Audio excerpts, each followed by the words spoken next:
Хоёр дахь асуудал энэ хорих газар ял эдэлж байгаа одоо хөнгөн ялтай хүмүүсийн талаар би бас ярмаар байна.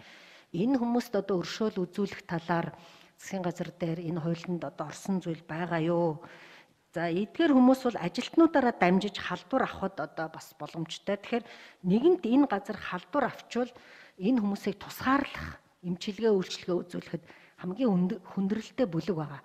Тэгээ бид нар Америкийн нэгдсэн улсад нас барагчдын дундх судалгааг нэлээд үзлээ л дээ, ямар хүмүүс энэ нас баралтанд өртөд байгаа юм гэхээр ерөөсөө дархлаагүй хүмүүс маш их өртөж байгаа. Тэгэхээр энэ ял эдэлж байгаа хүмүүс чинь бол 1 жилийн, 2 жилийн гэл одоо хөнгөн ялтай хүмүүс. Энэ хүмүүс бол дархлаа нь маш муу байгаа.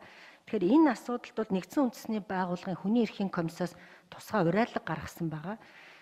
Энэ ял эдэлж байгаа хүмүүсийн эрүүл одоо байх энэ асуудал дээр хүний эрхийн зөрчилгүй байхыг улс орнууд онцгой анхаарна уу гэсэн ийм одоо уриалгууд гарсан байна.